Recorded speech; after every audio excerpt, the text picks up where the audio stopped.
Central ইউনিভার্সিটির অধ্যাদেশ জারির এক দফা দাবিতে আজও রাজধানীর সায়েন্স ল্যাব, মিরপুর টেকনিক্যালে রাস্তা অবরোধ করে ৭ কলেজের শিক্ষার্থীরা অবরোধ করছেন। এ নিয়ে আরও জানাতে সায়েন্স ল্যাব থেকে গালিব ইবনে রিয়াজ যুক্ত হচ্ছেন আমাদের সঙ্গে। গালিব, রাস্তা অবরোধ করে কি বলছেন ৭ কলেজের শিক্ষার্থীরা, বিস্তারিত জানাবেন।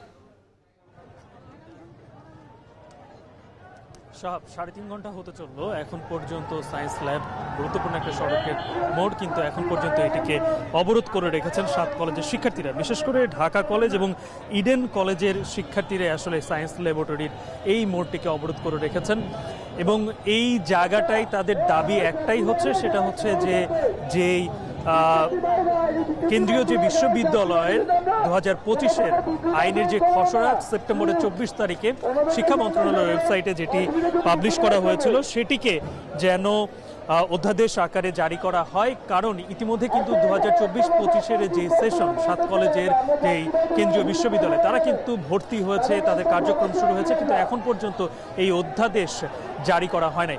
এখানকার পরিস্থিতি বলা চলে যে আন্দোলনকারীরা মাঝে মাঝে খুব সক্রিয় হচ্ছেন, মাঝে মাঝে নিষ্ক্রিয়। কখনো দেখা যাচ্ছে যে এখানে যারা পথচারী রয়েছেন কিংবা এই রাস্তা দিয়ে যারা চলাচল করছেন তাদের সঙ্গে কখনো বাকবিতণ্ডায় জড়াচ্ছেন। কিছুক্ষণ আগে ঢাকা বিশ্ববিদ্যালয়ের একটি বাস এদিক দিয়ে যাওয়ার সময় তাদের সঙ্গেও তাদের বাকবিতণ্ডা হয়। একটা সময় সেটা আন্দোলনের পর্যায়ে চলে যায়, ভাঙচুরও হয়েছে আমরা দেখতে পেয়েছি।